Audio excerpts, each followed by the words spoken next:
Hello and welcome to Social Talent Live. This episode is on TA maturity models. I'm Johnny Campbell, CEO and co-founder of Social Talent, the world's leading platform for enabling hiring excellence. So let's set the scene today. Talent acquisition is evolving fast with shifting business needs, emerging technologies, increasing demands for efficiency. Recruitment teams are under more pressure than ever to deliver. But without a clear framework to assess where you are today, how can you possibly chart a path to where you need to go next? This is where the concept of a TA maturity model comes in. More than just a benchmarking tool, these frameworks provide a roadmap for organizations looking to move from perhaps reactive hiring to a truly strategic, high impact talent function. In this event today, we've gathered industry experts and top TA leaders to explore what hiring excellence looks like at different stages of maturity, how companies are structuring their talent functions to scale effectively, and what practical steps you can take to advance your own TA strategy. Where does your organization stand and how can you level up? Let's find out. So what's on the agenda today? Well, to kick off things, I'll be speaking with Jan Christensen, Director of Talent Acquisition at Deloitte in Luxembourg. We'll explore what it takes to build a talent function from the ground up, the challenges he's faced, and the key learnings from early stage hiring functions. Next, we'll move into the mid-maturity stage, where I'll be joined by Marianne Pellant, EVP and Head of Talent Acquisition at Citizens Bank in the US, a company that's navigating the growing complexity of scaling talent acquisition. We'll discuss how they're optimizing their processes, structuring their teams, and tackling the challenges that come with expansion. And lastly, we have our final interview for the session, where Josh Seacrest, VP Marketing and Client Advocacy at Paradox, will sit down with Rebecca Volpeno, VP Product Marketing from Cielo Talent, who is at the advanced stage of hiring maturity. Joshua and Rebecca will dive into the sophisticated strategies, tools, and processes that high-performing TA functions use to drive business impact and stay ahead of the curve. But before we move on to our first panel, I want to emphasize that we want to hear from you. This is not a one-way conversation. If you've been here before at an ST Live, you know we welcome audience participation. We're going to run several polls through the session, and we'd love to hear your thoughts and comments on the chat. Maybe to kick us off, we'd love to hear where you're joining us from. I'm joining from my office in Dublin, Ireland. I'd love to hear where you are in the world today, what continent you're in, what city, what country, as we always welcome a very lively and internationally diverse audience to our ST Lives. We've got Sven kicking us off from Berlin in Germany. Hey, Sven. We've got James in Fort Worth. Good to see you, Jim, in Texas, in the US as well. Folks from Chicago. We've got folks from Dallas, Cincinnati, Ohio. Thanks. Good to have you here, Scott. Good to have you here, Jennifer, and Dee as well. Where else are you joining us from? We'll make sure to keep in mind that our audience is very international, and we'll make sure to share as many examples and articles in the chat as possible as well. At the end of today's session, we'll be giving you access to our new Hiring Excellence Maturity Model tool, an AI-powered interactive free assessment you can use to scope out where your hiring maturity currently sits and with recommendations for further growth. We're super excited about this, so stay tuned. So what I want to do, though, before we do that, is get started with our first poll. So we're going to be asking you to participate and give us your feedback. And our first poll question I'm going to be asking you is just to rate yourself on your hiring technology stack. So how would you describe your organization's hiring technology stack? You'll see the poll has launched. You should see that on your screen or to the side. So dig into the poll icon if it hasn't popped up. And we're looking to understand, do you rely mostly on spreadsheets and manual processes? Do you use an ATS, but maybe it's not fully integrated? Do you have an ATS and a CRM and some automation, but lack kind of advanced analytics? Or maybe you have tools that are fully integrated with data-driven insights. Or perhaps you have AI-powered tools that continuously optimize your hiring strategy. So have a look at those 5 options and think, where do you best lie in terms of your tools and your core systems at the moment? I wouldn't spend too long over that. Give us your instincts on how that's going. We've got a bunch of you who already voted. About 20 people have voted already. Have a look at that. Where do you lie? We'd love to get your feedback because we can get a sense of where this audience is in terms of their overall maturity on that maturity model. And this is going to be the first of 5 polls we run to try and get that feel. So I'm going to give you about another 10 seconds to answer that poll. Please jump in on the side with the poll icon if you haven't already.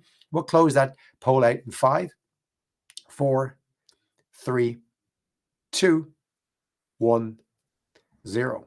Okay, so let's close that poll. Let's add it to the stage. So it seems that the majority of you, maybe no surprise, are sitting slap bang in the middle. You've got an ATS, a CRM, but some automation. Slightly less of you have an ATS, but it's not fully integrated. Tiny number are at the most advanced level 5. A smaller number again, maybe 19% are at level 4. Majority at 3 and 2.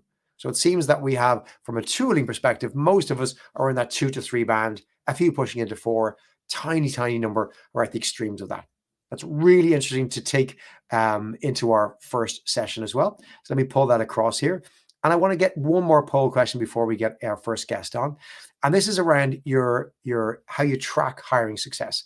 So I'd love to know, when it comes to your KPIs, which best describes how your organization tracks hiring success. So that's going to be our poll number 2. So do you consistently track hiring metrics? Sorry, we don't consistently track hiring metrics. Do you track basic metrics like time to hire, cost per hire? Do you measure things like quality of hire, candidate experience, alongside some of those more operational KPIs? Would you describe it that you have predictive analytics to optimize your hiring decisions? Are your hiring KPIs directly tied to business performance, and are they continuously refined? So think about your KPIs that you manage, you report on within your teams. How would you best describe them under those 5 categories? So again, look for that poll icon, bring that poll up, look at that again from more basic, no hiring metrics, all the way up to really advanced, more dynamic hiring metrics that are very much tied to business performance. What we'll do is close that poll out again in 5 seconds. Let's try and get as many as voted in the first. And we'll close out in 5, 4, 3, 2, 1, 0. So let's have a look and see how we're polling on that one. So it seems that, again, let me just close out this poll. Let's add that to the stage. So the vast majority, you again are falling in the middle, with very few going past that. So tiny number at 4 and 5, the vast majority at 3 and 2. So it seems that you've got a huge number who don't track anything or have basic metrics like time to hire, cost per hire. A little bit more than that are doing quality hire, candidate experience, and those metrics. And that seems to be it in our group. Super interesting. Thanks a million for sharing that. It's going to be super helpful as we go into our first conversation. It's a pleasure to welcome, joining us from Luxembourg, Jan Christensen. Jan is Director of Talent Acquisition at Deloitte in Luxembourg. Jan, you're very welcome to today's ST Live. Good to see you. Thanks for being here, and thanks for having me on the show. Not at all. So Jan, would you perhaps start by sharing a little bit about your career? Maybe tell us a little bit about Deloitte in Luxembourg, but maybe a little bit about the other roles you've had over the years, and maybe just give us a high-level comment on maturity as it affects some of the businesses you worked in and some of the TA teams you've led over the years. Yeah, so just my background is, it's been recruiting my whole career. Started out agency recruiting in Silicon Valley back in the pre-dot-com days, so that kind of dates me just a little bit. Moved to Amazon in 2010 up in Seattle. And then from Seattle, I moved with Amazon to Luxembourg, which is where the EU headquarters are. After a few more years with Amazon, I was a total of 9 years. I went to a small company called Spire. Big difference. Amazon, when I left, was 700,000 or 800,000 people. I joined a company with 160 across 6 or 7 offices around the globe. Left there last summer, so I was there for just 5 years. And joined Deloitte starting in January. So definitely seen a wide spectrum of things that are advanced, some of it at Amazon, things that are starting from ground up, and that would be at Spire, and now here at Deloitte. I haven't been here long enough to really make that assessment yet, where we're at. Obviously, that's what we're looking at, but I think most of the stories and things that we talk about today will be from my kind of both the Spire and Amazon days. And, so and just reflecting really quick on what you're saying as you're going through the polls, and the thing is you're, as an organization, you're never just for everything at one maturity. I think it's different for each, because you're going through that. Like our ATS, I would put us at 3 or 4, but for metrics, I would probably put it like 2 or 3. And so there's no way you're going to be in the same for everything. You get used to where you're at, and then what do you do to move that particular part forward. So I love that point. When we were building out the maturity model, one of the key things was to understand that there's different aspects of maturity. And to your point, you're not at a 3 as a whole organization or a 2 or a 4. You typically are at different levels of maturity at different aspects. And some of them are interconnected, some of them perhaps not. And when I first share with you, Jan, this concept of how we broke out the 5 dimensions being your tooling, your KPIs, your org structure, your processes and capabilities. One of those jumped out at you and you said to me, that's where I'd always start. For you, would you mind sharing which of those 5 was the one you said you'd start with and why? And that's metrics, because so using Spire as an example, so when I joined, it was 160, 180 people, something like that. There was 2 recruiters. There was no process. We had an ATS. Of course, the big complaint was nobody's getting hired, which of course isn't true, but that was what everybody was perceiving. And so the first thing I had to do is really figure out what is happening. And so I spent a good first month digging through the ATS, figuring out the metrics, and being able to use that to start driving some of the conversations like, okay, here's where recruiting's at, but also using those metrics to figure out where is something wrong? What do we need to, where do we need to adjust? And so there was things we used at Amazon, we used recruiter productivity. So I kind of brought that over to into Spire. It could be time to hire, which we didn't use at Amazon, at least when I was there. We were really using it there. And so it's looking at each one of these, and they tell you a different story about where things are at. And they kind of give you an idea of, okay, where do I dive in to figure out what I need to do? Just thinking about Spire, time to hire was one of the areas. And of course, it's never fast enough for anybody. But it was interesting to go through and say, okay, at each stage, this is how long we are taking to do something. But we all know, those of us in recruiting all know, of course, that it's not necessarily the recruiters that are holding things back. There's the business has a part. There's accountability there too. And so it was sharing that with the business. And that's where there really was some eyes kind of wide or opening wide saying, oh, we can help with this. Or, and this is our part in it. And some of you still take some influence to get them to do that. But that was just an example of where I was using a metric to actually drive some performance and some change in the business there. So one of the challenges, Jan, when somebody is listening to a panel like this, or they're reading a report or a maturity model, and they hear one company, for example, Amazon might say, this is what we do. And oftentimes it's tempting to say, well, that's what Amazon do, so we need to copy it. But your experience, I think, has been different. With different businesses, some very different types of businesses there. What's your view on the type of KPIs you report on, and then the business you're in and where it's at? Like how much variance is there? How much have you seen across different organizations? I think there's baseline KPIs that we should have everywhere, right? I don't really care where you're at, and there's time to hire is probably one of them. In my mind, recruiter productivity, to make sure that we're using the recruiters and they've got the tools and things to be productive. And if we're investing in more tools, are they becoming more productive? For me, the candidate NPS or the candidate surveys, candidate experience surveys are really critical, because they also give you a lot of insight what's happening in the interview process. Another one that I started in one of the groups I was in at Amazon, but it really didn't roll out until I was in Spire, is a hiring manager NPS score. Because you have, of course, I don't know, I'm speak for myself, most of the managers that I hear from that just contact me on their own is more because something's not working, right? And that can get hard on recruiting teams. But what I found is with the hiring manager NPS score, so there was a survey went out to every hiring manager after they hired somebody. And all of a sudden we start seeing at Spire, the scores were actually relatively higher. NPS was 60-ish or something like that, which is pretty solid for the hiring manager side. But if you went with the complaints, which you were only hearing, you would think we were like below 0. So using that to say, you know what, we are doing some things right. Now let's take whatever comments we're getting and improve on that, or figure out what we need to do. But that one also shut down a lot of what I was hearing from the business about recruiting isn't doing what they need to do. So, Jan, one of the other elements we discussed when we talked about maturity of a team, or the type of processes and even the org structure that was set up within that. And it's not always linear. There isn't this is always the way to go, and this is the one structure that works for everything. You've worked in scale ups, you've worked in established businesses, you've worked in tech, you've, moving into, I imagine, in Deloitte, a lot more early in career hiring. Walk me through the kind of your view on what are the right processes or structures for different types of recruiting. Maybe give me some of the examples of where for one type of recruiting, it's this process, and another type of recruiting, you'd probably do it differently. Yeah, that was one of the big learning experiences I had when I left Amazon to go to Spire. At Amazon, everything is You're done at on mute scale. for me. I don't know if it's just my mic. No, it doesn't say I'm on mute. Very good. You're good. Okay.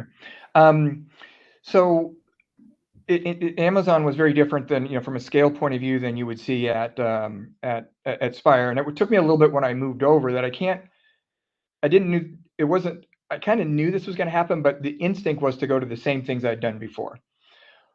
But at Amazon, it was the first role I had was leading a team of recruiters, really focused on a very, very tech-heavy focused business. And so the vast majority of what we were hiring were software engineers. And we had to think about how can we build out the teams we needed to. And so part of that was, okay, do we need to open offices in different places? We used to send recruiting, interviewing teams to different countries in like low-cost areas that people would want to move to the US. And so that was a whole different way of recruiting, and we called it event recruiting. And it worked well. We got a lot of engineers that way. But then as I moved over to Europe, and now I'm in Europe where we were pulling the people out to go to the US, it doesn't work the same. And so we had to rethink about how are we doing our recruiting for the engineering populations. And there was, to be fair, it was a lot more branding type things, but then followed up with there's just a lot of peer headhunting happening. And then the last role I had there was very much high volume recruiting, in that we were hiring a bunch of what were called data analysts, and people might remember when Alexa was getting started that the Alexa is recording everything you say, and so people were actually transcribing, and then they would put that information back into the model to help Alexa become smarter. That is very much a high volume. We hired like 4,000 people in a year across various countries for different languages. And the recruiting model for that was very different in each country we were in. And so we had to think about that one differently. In some of the countries, it was purely through outsourced firms to help us bring their contracting firms to help us bring people in quick enough. Others where we had just on-site recruiting, and there was just constant turnover, and they were doing that. I come to Spire, and now the volumes are so much less. It's very different. And I didn't have even enough recruiters to handle the volume that was there. And I really had to think about, how do I set this up? And I ended up setting up so that we had one person dealing geographically with the US, because they could cover that from a time zone point of view. And then because more of the hiring was happening in Europe, I had 3 recruiters in Europe focused on the hiring in Europe. But over time, by the time I left, we had changed it to functional recruiting. So people were a tech recruiter global, or people were a sales recruiter or a business recruiter, but on a global basis. And it just is what had worked as the business shifted. So you think about, how do you need to be aligned again to solve those business problems? I think this is what we observe when it comes to maturity, is that as you mature, you realize that there are different processes needed for different types of hiring, perhaps different geographies for different business lines. And that is fluid. That can change depending on market availability of talent, how difficult it is for your business to hire those folks or not. The business priority of those roles may shift as you move into new markets or different strategies as well. But one of the important things that I know shared with me, Jan, I'd love you to maybe talk about, was on the capability side, was the importance about being able to communicate with data and to be able to kind of build trust. So talk to me about that capability, that muscle within a TA team, and your experience there. Yeah, so Amazon was really strong generally. I'd say not every single person like this, but generally Amazon, the teams are very strong on using data. There was just a huge push for that. And you would go into any meeting you had with a manager, or senior leaders for the bigger meetings. It was all about the data, and you were showing what you had done to either increase the volumes, the steps you were taking to, and so there was, how are you progressing against the targets? It's what are the steps that you're taking to do it. So you're coming in constantly with some form of data, not necessarily just a single number, but some form of data. When I got to Spire, the two recruiters I had at that point were, to be fair, fairly junior, and they didn't even have the confidence to use the data, much less it wasn't that easy getting out of the ATS, and they hadn't taken time.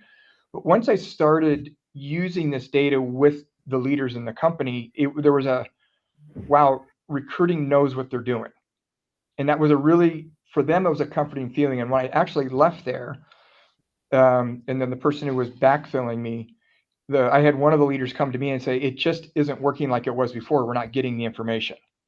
So having that data is an important thing. And just one quick story, I think, here from Deloitte, in that I was meeting with one of our partners, and he had kind of not complained, but he was talking about how he had some very difficult to fill like tax roles. And I thought, well, okay, we can figure this out, figure out where the people are. So I come back to my office, kind of play around with LinkedIn Talent Insights, and go back to his office and show him, say, here's what LinkedIn says. Here's where we're going to find these pools of people.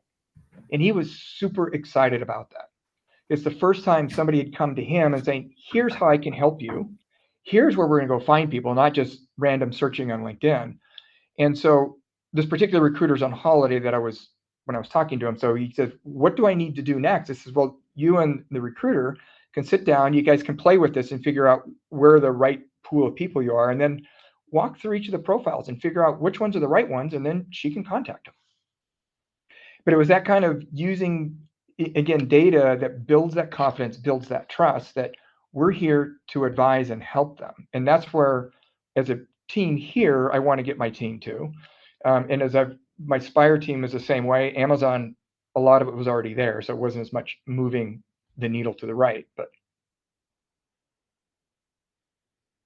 I might ask you in a general sense then, from a capability of leadership, Jan, to kind of finish up on, if you have somebody who's navigating this transition, wherever it is on that scale, what's been your learning, as Joshua's pointed out in the chat, brilliant to be able to have worked in different environments from massive scaling and massive volume to smaller volume. Are there any kind of singular pieces of advice you could give to somebody, regardless of where they're at, around how do you navigate that change through these different levels of maturity? Yeah, and there's one thing, and this is one of the things I love about where I'm at now, is I love dealing in ambiguity. So I don't know the answer, right? And so, but what I have to do is go find out what that answer is. And so when you come into a new place, or you're in a situation you just don't know the answer, start asking questions, start doing research, start interviewing some of the business. What would you like to see in talent? What would great look like to you? What are some of the things that you think are missing? What does work well? And so, you can, things like, where are the pain points? What are the types of people? Whatever. There's a lot of things you can ask to kind of build this picture for yourself. And then that's what I did here, is I built this picture for myself of what's going on. And now I can put together the story, the framework to go drive where we need to go. So, Jan, we could probably continue this conversation for another half an hour. I love talking about this stuff. But I know we got to move on. It's been a pleasure to chat to you today. Thanks for sharing those insights. I think we've got questions and comments that we're not going to get to, unfortunately, just this time. But perhaps if you have time, you wouldn't mind jumping back into the chat and the questions. There's a few there for you to try and help our audience. Jan, thank you so much for starting us off and sharing those insights. You bet. I'll just go mute and hang out and watch. So thanks, Jan. And a quick reminder for those of you who may have joined us late, we'll be sharing a recording of this event with everyone, just in case you missed it, so you can get a full listen to Jan's chat. So let's go into our next poll. So next poll we want to understand is, how is your talent acquisition function structured within your organization? Again, to Jan's point, we're never one level on everything. We're typically a different level on different areas. So is TA decentralized with minimal standardization? Is TA centralized but operates separately from the business? Do they TA partner with hiring manager, but they lack strategic alignment? Is TA embedded in workforce planning and talent strategy? Or is TA a key driver of business strategy, directly influencing company success? So what would you rate talent acquisition in your organization? Where do you think you lie on those scales? So For those of you who haven't jumped in on the polls, they're on the right-hand side. You can jump in and find your polls. We'd encourage you to participate in that live poll. And again, we're asking you, how is your talent acquisition function structured within your organization? So is it decentralized, minimal standardization, centralized? Is it partnering with the hiring managers? Is it embedded in workforce planning and strategy? Or is there a key driver of business strategy directly influencing company success? So let's get your votes in and let's close that out in 5, 4, 3, last minute votes, 2, 1, 0. So let's add our results to the stage. So where is our audience going on this one? I'll close out our poll. So this one we're seen to be much more mature.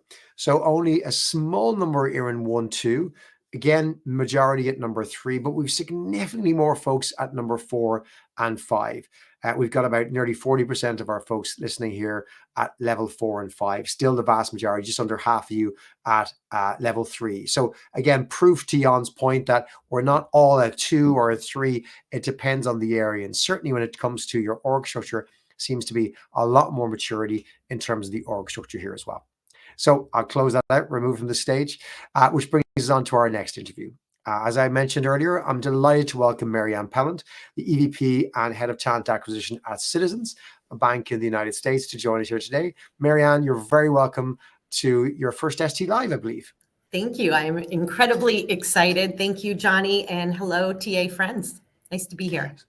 Marianne, where are you joining us from today? And for those of our listeners who are not perhaps familiar with Citizens, because we have a huge number who are outside the US, tell us a little bit about Citizens, the organization, and your team. Sure. So I am in the very smallest state in the United States right now. I am sitting in Rhode Island. Our headquarters is Providence, Rhode Island. However, we are a super regional bank that aligns against New England and the Mid-Atlantic regions. We have about 18,000 employees. We deal with both our commercial customers and our consumer customers, and we work with all levels of candidate. I'm sorry, I always say candidate instead of customer.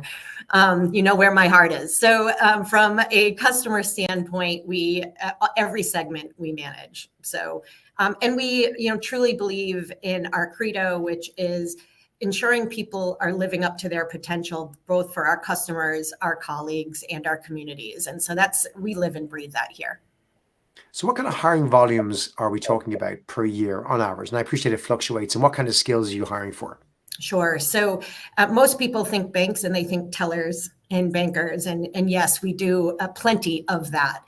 But we also are building and transforming our technology, our data, our digital platforms, digital marketing as an example. So we do all types of emerging talent, executive and leadership, early career programs, as well as the traditional banking roles you think about. By the way, Jan is just making a point that I just have to point out to you, Marianne. Luxembourg is smaller than Rhode Island. But it sounds way cooler. I'm not going to lie. It does. It has a certain attractiveness to it for sure. So maybe, Marianne, for those listening who aren't maybe familiar with that kind of scale and that kind of environment, and I want to add in, I think there's a particular nuance to hiring for an organization like Citizens Bank, because you have this perspective where you tripped over it yourself. Candidates are customers. Every single candidate who could apply to Citizens could be a customer. I think there's a particular difference there for consumer-oriented brands around how they do TA, because I think you have to have such a candidate focus. So maybe if you don't mind starting with your KPIs and your metrics, what do you measure? What do you like to measure? What are you not measuring that you'd like to change? Sure. So you can't see the whole thing behind me, but this is a giant sign in our interview suite around candidate promise. We started our transformation with ensuring we stacked and aligned to how we're going to ensure we differentiate ourselves to the market by increasing and improving candidate experience. We want that to be a distinction for us here at Citizens. So no surprise, our data illustrates that. We look at what our brand, how it's resonating out into the market. So we look at the things like Glassdoor, but beyond that, we do just-in-time candidate surveys. So we identify at every point in the recruiting phase, we're asking how we're doing. So it's not just the people who get hired. We really want to understand how we're showing up for our audience. because of that very same thing, Johnny, is that no matter how people, show up, they are potential customers or customers are. So if we don't hire them, we want to ensure that they still leave feeling that Citizens is a great brand. Beyond that, though, we do look at staffing demands, the traditional KPIs like time to fill. We look at capacity, how many recs per recruiter. We look at what are some of the other, like our source of hire, and we look at how we're doing from an efficiency standpoint. So those are parts of this. And Jan actually talked about something. We do a hiring manager survey as well. However, it's not an NPS. We actually are checking to see that our recruiters are delivering as talent advisors. So we're looking to see whether we're showing up the way we've committed to.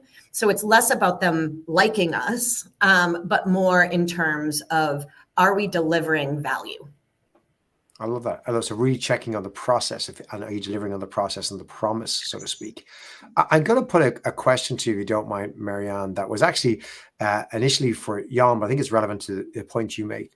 And it's from Peter, and he's wondering what would be the benchmark response rate. Maybe you could answer that from the candidate perspective, but also from the hiring manager perspective. It's a question a lot of people often ask if they haven't started surveying before.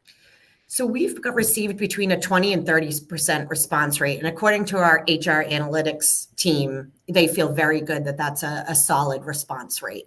We are careful, though, in looking at individual survey results, how many each of the recruiter gets, right? Because I think Jan had mentioned, if one person can say it's awful, you don't want to paint the picture that that person isn't doing their job. It could be one bad experience. So we look at having between 20 to 25 surveys before we really look for trends and opportunities. So that's where we've been targeted. From a benchmark standpoint in Glassdoor, we also rank ourselves against other US banks.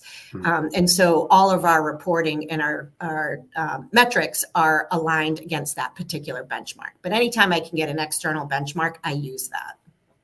I love that. I've actually used that example with others. I may have stolen it from you, Marianne, where somebody has given me their Glassdoor score within a certain industry, and they're maybe proud of it. And I've gone, great, who are your biggest competitors? And they've listed 5 companies. Yes. I've gone in and found their Glassdoor scores and say, you're fourth out of 5. How do you feel about that now? It's like, oh, I think the number on its own might not be terribly relevant, but how do you compare to people that your candidates are probably also going to be interviewing with? That's right. What perhaps matter. We also look at where our location is too. So we don't just look at the banks. We look at who are we competing with in the markets in which we serve, to ensure that we're also, because it's great for tech talent and digital talent and data talent. They don't have to choose banking. They can really choose anything. So we want to ensure we're double checking. So I'll ask you about processes. I'm so sorry. I have to do a slight brag, only because my team worked incredibly hard. But we were, to your example, we were number 9 in candidate interview experience. We've now moved up to 2. So it is something to ensure, right? Like those who fall behind, or 4 out of 5, you can pull yourself up, but it helps knowing where you're at and where you're starting and what you need to do to get there. And this echoes Jan's point on KPIs. Data is so important, because how do you know you're getting better? How do you know you're improving unless you have this data? I want to ask you about processes, because obviously this is one of the elements on the maturity model we've looked at in terms of reactive all the way to adaptive. But maybe through the lens of candidate experience, what role has building that importance on the candidate promise had on the design of the processes you have? Maybe you can walk us through some of the processes, explain if they are different for different types of roles or parts of the business, and maybe what role has candidate experience played there, if you don't mind. Candidate experience is a lens we put on everything here. It's whether we do move forward with a technology, whether we adjust a process. So candidate experience is one of the first lenses we put on anything. We also look at recruiter experience, because we also want them to feel like they have the capacity and the capability, and hiring manager experience. But from a process standpoint, we actually have segmented processes based upon the needs of the organization and their strategic relevance to our direction forward. So not surprising, from a recruiting standpoint, we try to drive as much consistency and speed into those high volume roles. So our tellers, our bankers, our contact center, those are areas where we think we can get quality, but we can get it at a much higher speed. Where in areas of those emerging skills, we take a much more thoughtful approach and ensure that candidates are brought along the way in a more human interaction, right? Technology helps on the volume side to keep the candidates aware, but on the more emerging critical roles, we ensure there's a human bond that's happening. I love that. I love that. That probably leans into different capabilities. I know this has been a big passion of yours in terms of looking at the capabilities of not just the recruiters, but everyone involved in hiring. Can you maybe share with us about some of those emerging capabilities, like where you're at in maybe the last year or two? What capabilities have you brought in, and what are you still looking to bring in, or what are you looking forward to in terms of like, hey, our capabilities are heading in this direction? So where are you coming from? Maybe where are you going to in terms of capabilities? So, and you're speaking about our TA team, right? Not about our organization. So yeah, so when it comes to hiring, so again, starting with the TA team, which generally in terms of capabilities to hire for the organization. Yeah. So the TA team, we've gone in the last 9 months, we're shifting from order taker to talent advisor, and we are in the middle of that journey. And we are excited by it and have done an incredible amount of work to upskill our team, which are doing great work. We observe, we create, we coach. We require a lot of practice from our team. And I think that talent advisor, it's about using data. It's about advising and influencing, not just, showing up and being responsive, right? It's beyond that. And I think the skills and what we're seeing happening in talent acquisition from order taker, and I hate using that term, so please don't misinterpret what I'm not trying to dismiss the work that they do.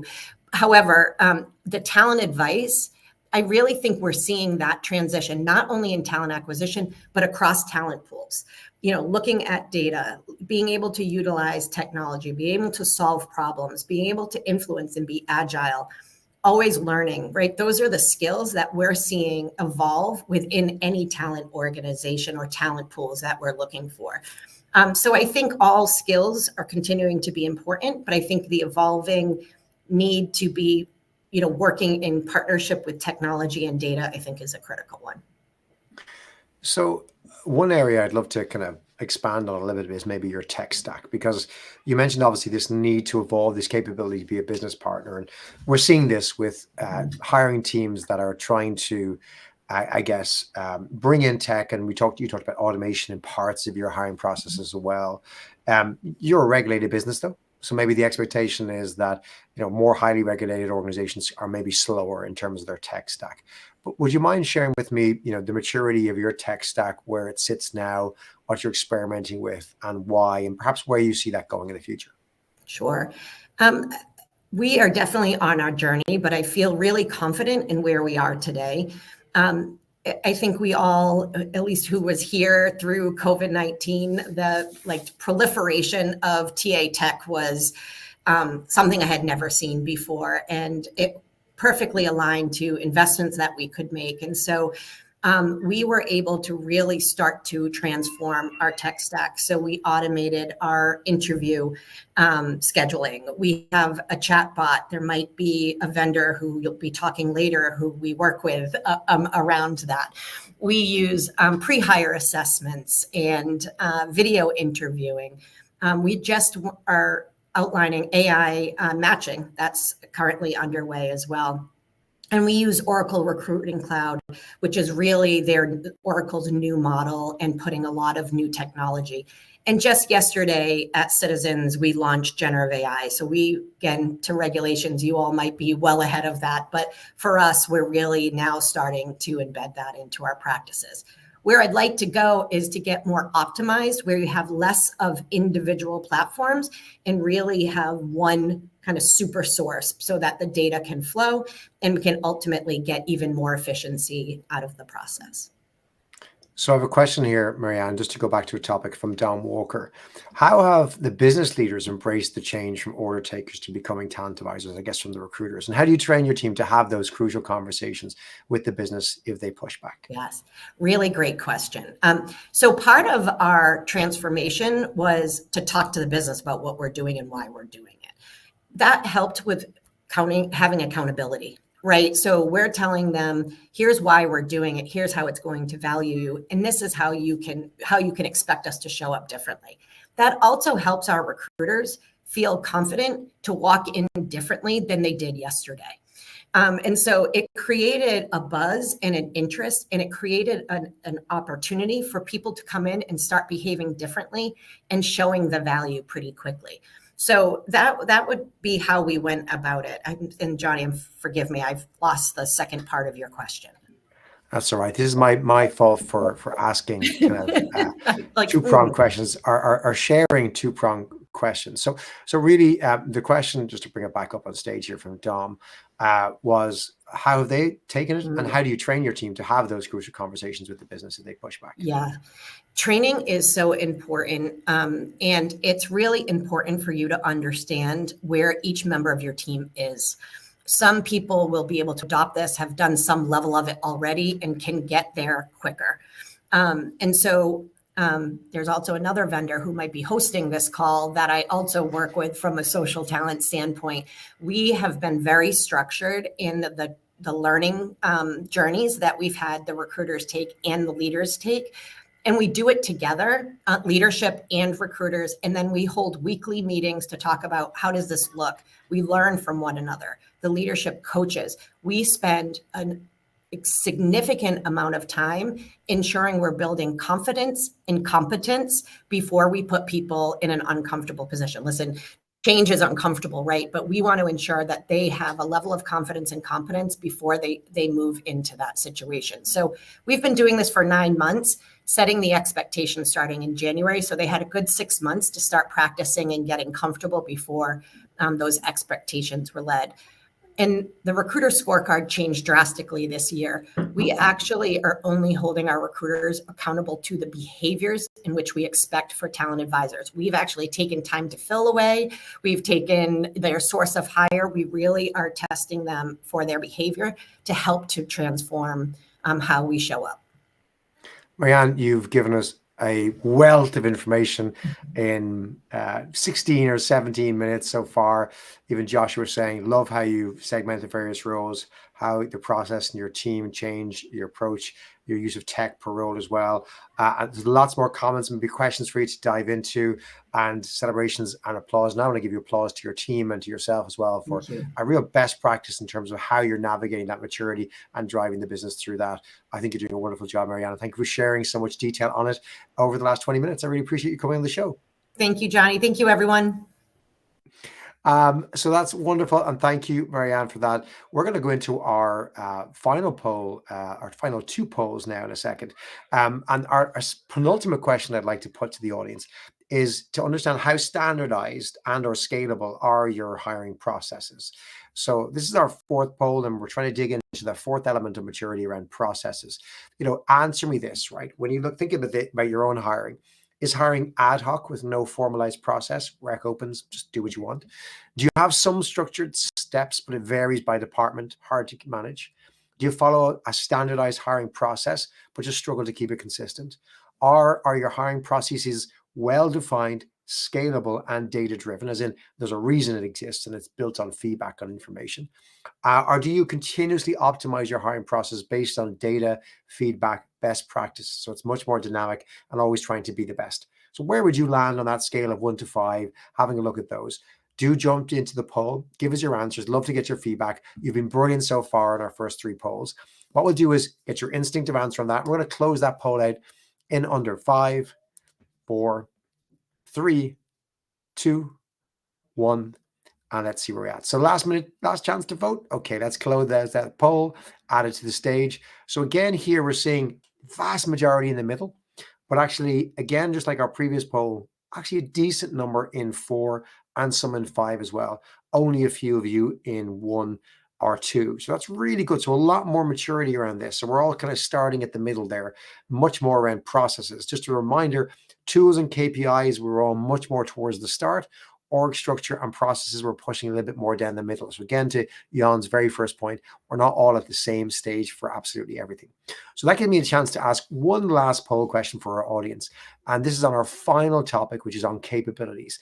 So the skills of your organization around hiring, not just your recruiters, but overall. So are you on the earlier, one stage where hiring managers and recruiters receive little to no training? Maybe it's number two, recruiters are trained, but hiring managers lack any structured training. Is it part three, somewhere in the middle, both recruiters and hiring managers receive some structured training? Or is it four, you have a strong culture of continuous learning and talent acquisition across the business? Or is it five, you're industry leaders in hiring excellence, people ask you to speak at conferences, you're continually innovating and upskilling in this area? So again, last poll question, I promise, before we go to our final panel who are eagerly waiting to be introduced to the screen. How would you rate yourself on that scale of 1 to 5?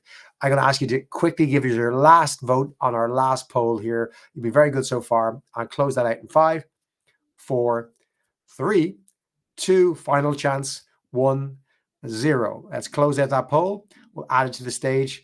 And again, we're seeing, surprise, surprise, most of you are in the middle, but actually split between 2 and 3 then. So very few of you who have little or no training. 30% saying recruiters are trained, not hiring managers. 40% saying some structured training for both recruiters and hiring managers. And then good quarter of you saying you have a good culture of continuous learning in talent acquisition, was brilliant. And it's great to have you here. So with that, on our last poll, and thank you all for joining us on those polls, I'll move on to our last session.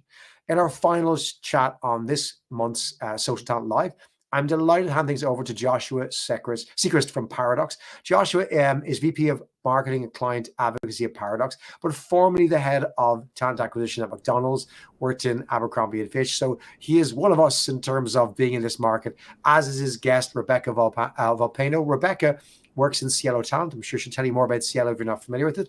And I think you'll be super interested to understand her perspective on scaled hiring, as Joshua has a great conversation to talk about what perhaps maybe the higher level of excellence looks like. Joshua, I'll hand it over to you. Awesome. Johnny, thank you. Hi, Rebecca. Hey, how's it going? It's good hi, everyone. This is so good to, I'm so excited for our chat.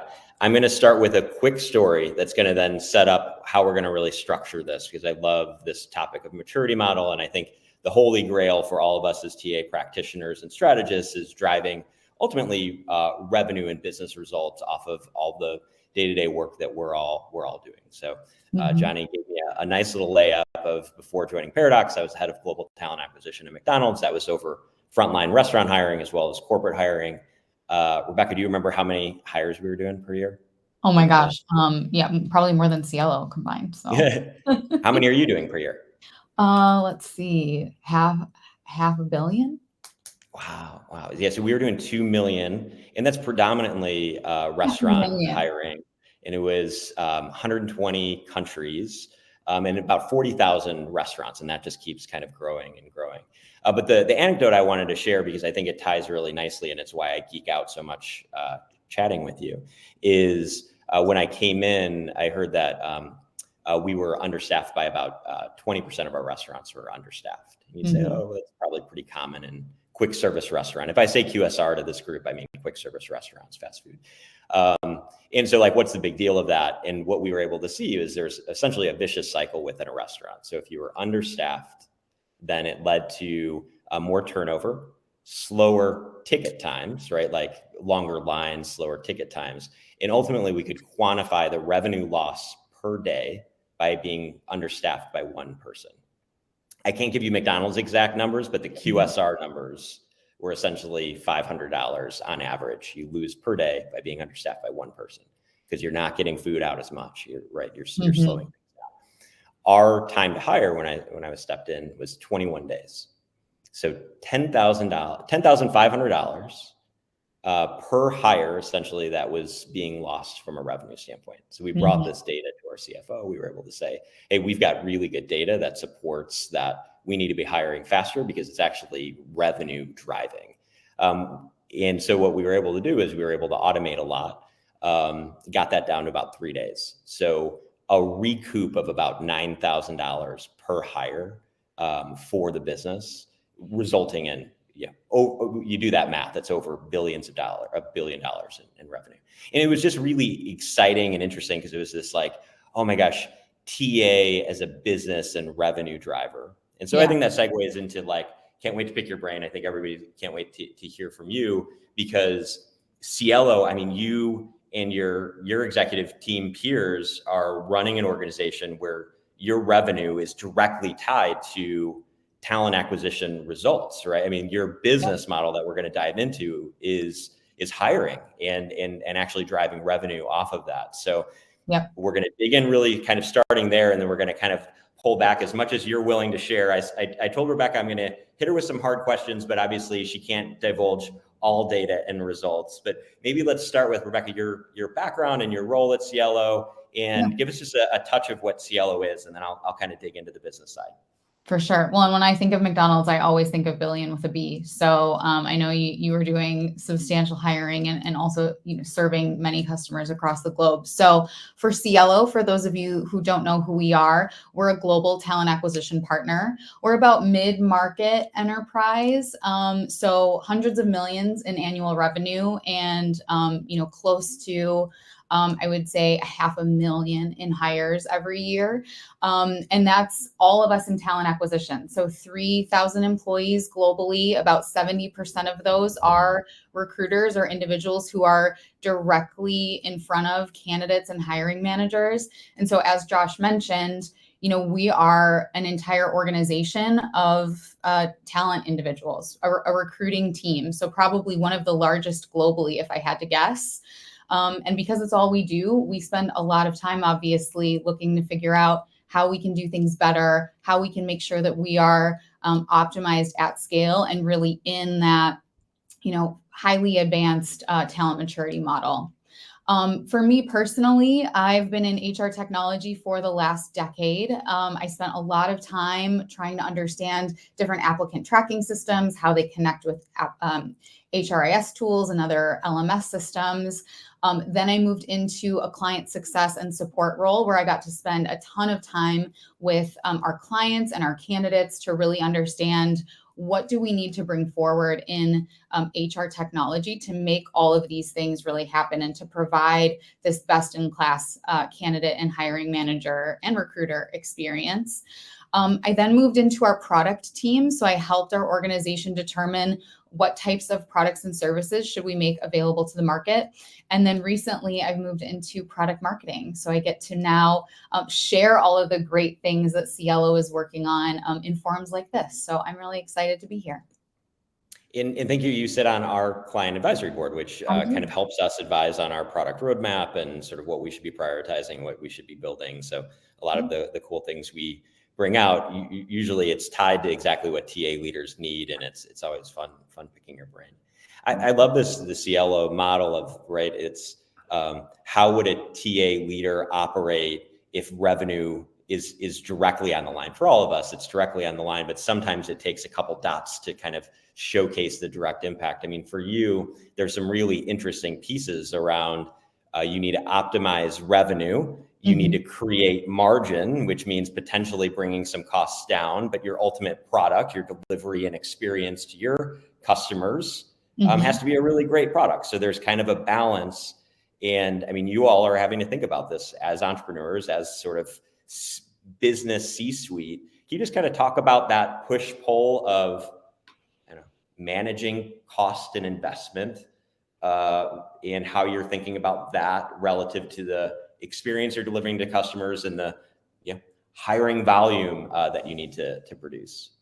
Yeah, well, and I would say, one of the things that we continue to put at the center of all of this is experience. So when I'm looking at ways to implement new technology and, what type of, cost savings or different allocation that might mean for our team, we always focus on the experience first. And so if there is, a bright, shiny piece of technology that we could implement that's going to negatively impact those experiences of candidates, recruiters, and hiring leaders, we don't implement that. So this is not just okay, let's see how cost effectively we can do something and then, let the experience fall to the wayside.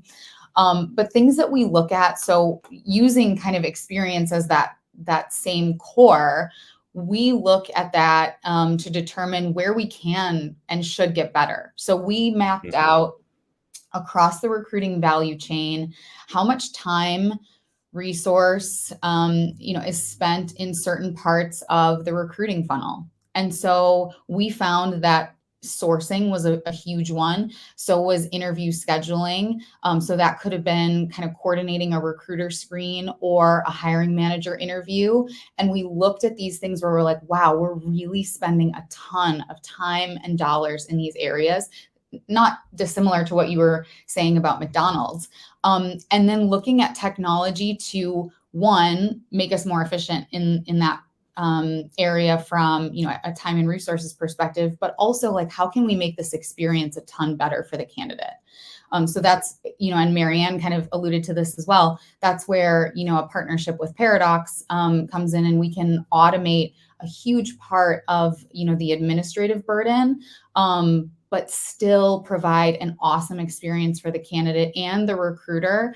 So we're not spending, a ton of resource in those kind of administrative pieces. So that would be one area that I would say, aside from looking at, cost reduction specifically, we still always lead with the experience in mind.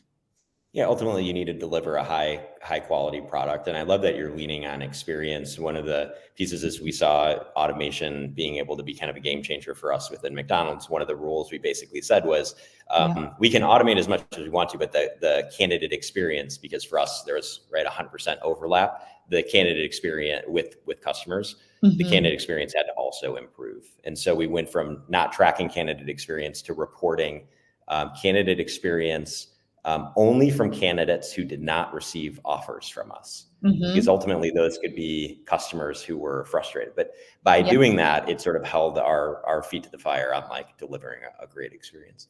We heard a little bit from Marianne. I love that conversation and kind of talking about tellers versus corporate side. Can you break down what is your sort of your book of business? I mean, how much of it sort of is on this like high volume side versus corporate? And then how do you approach those experiences and processes differently? Because I feel like that's a big part of what we're seeing from some of you all at this like level 5 maturity curve.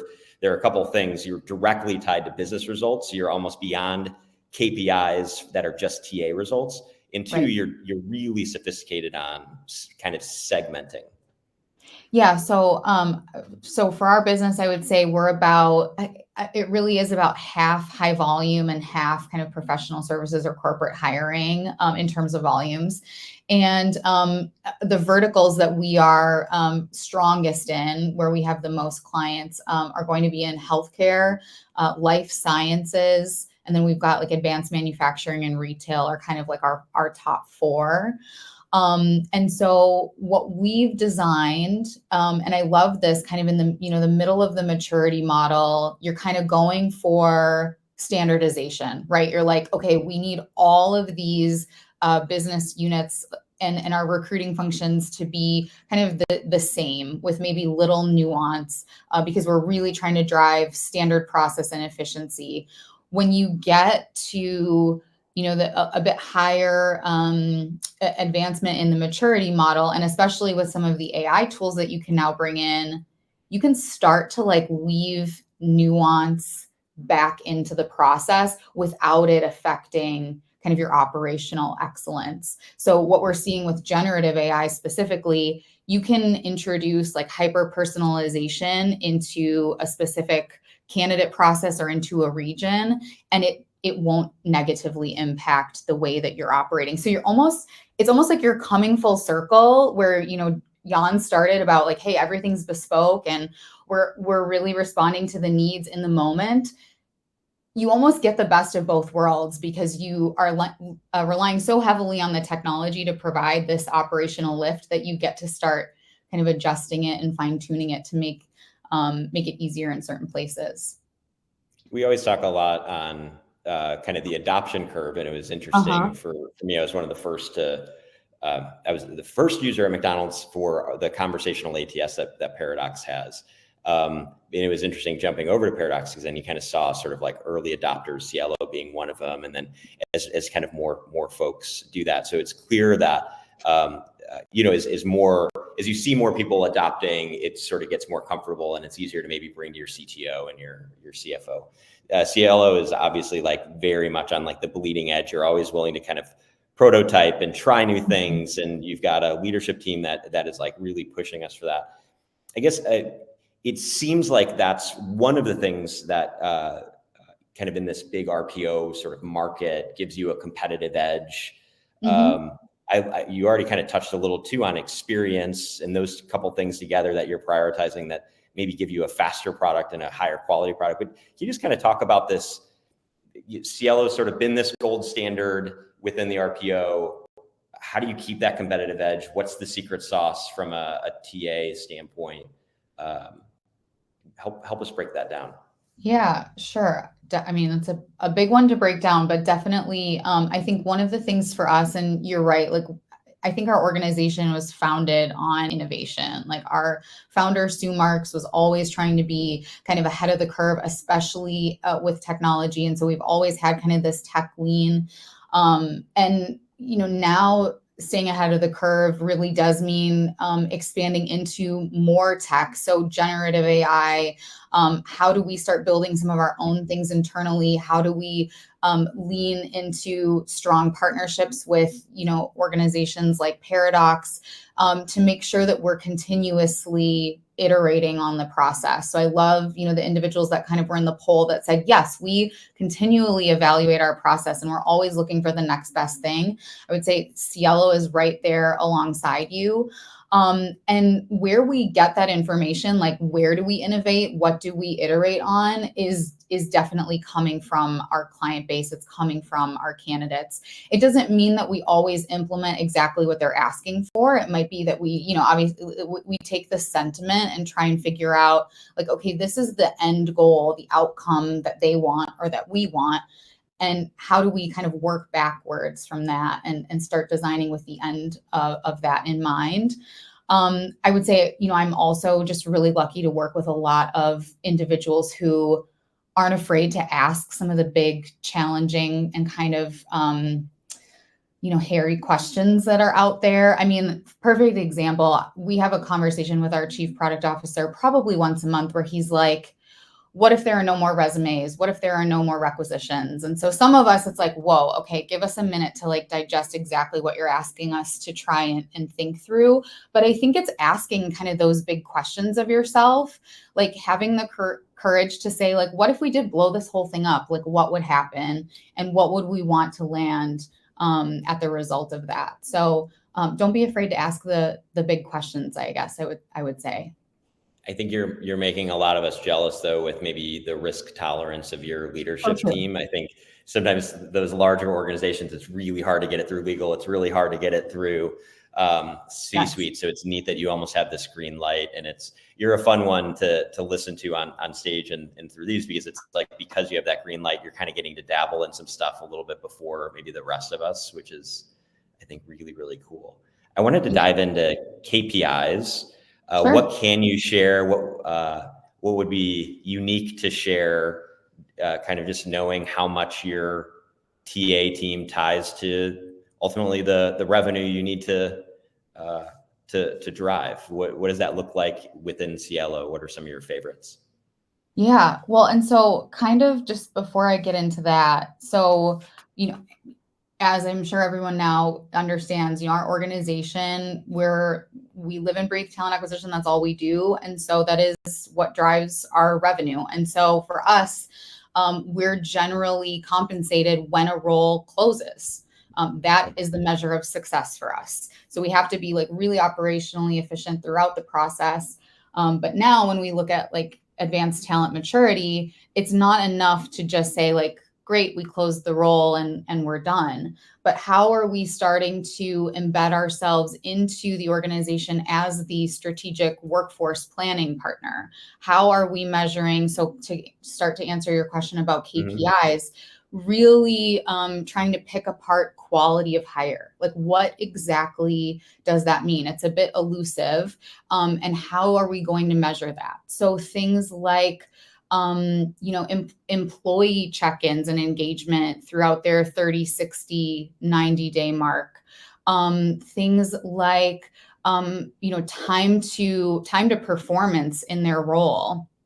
We're also looking at, and I don't know that this is a KPI yet, but something that we're trying to define a bit more is looking at what skill gaps are in your team. So before, like maybe 5 or 6 years ago, we were looking at, AI matching tools, or tools that would share, okay, take these top 10 performers, or find me another candidate like this. We want a little bit more of the same because we know that this person is going to be a really great fit. What we're actually starting to do is take all of the profiles of the team that currently exists and let's show us the gaps. So we're not trying to find another Josh or another Rebecca, although I'm sure that they're probably cool people. We actually want to find who is the missing piece. And so actually looking at evaluating the skills within the existing team and coming up with the competencies and skills to find that missing link instead of, more of the same, and inadvertently kind of homogenizing our workforce. So not a KPI yet, I would say, but something that we're starting to infuse into our work to see if that drives a reduction in bias, and ultimately help us with, the overall quality of the team. We still use metrics. So I know a couple have been brought up today, but we still look at things like time to fill, although I would say that it's not a KPI that we use to measure the success of our team. So like Marianne was saying, it's not about time to fill. It's not about source of hire. But we're still using that to determine, do we have operational health? And are we still moving candidates through the process as quickly as we were now that we're kind of testing some things out and introducing some new ways of working? But definitely quality is one that we've been focused on. I think it's really refreshing to hear that, because I think probably some of us who've been in the business for decades now, sometimes when you hear RPO, the concern is on quality. And because it's you can very much see that key metric is sort of the faster you fill, to your point, as soon as that hire is made, that's when you get revenue. Right. And it's why people stick with you and keep coming back for more is the hires actually work out. Yep. So you have to be thinking about that piece. We are at the tail end of time, but I think we can cover this in a minute. And I just think it's really interesting because of kind of everything we all read on LinkedIn about automation and how does that impact the workforce. And I think we have a decision at the end of the day. And I think it was really helpful hearing you kind of and how Cielo approached this. You ultimately brought in a lot of automation into your organization to hire faster, better, stronger. That could have allowed for you to reduce headcount drastically and create, back to our kind of starting point, a lot more margin.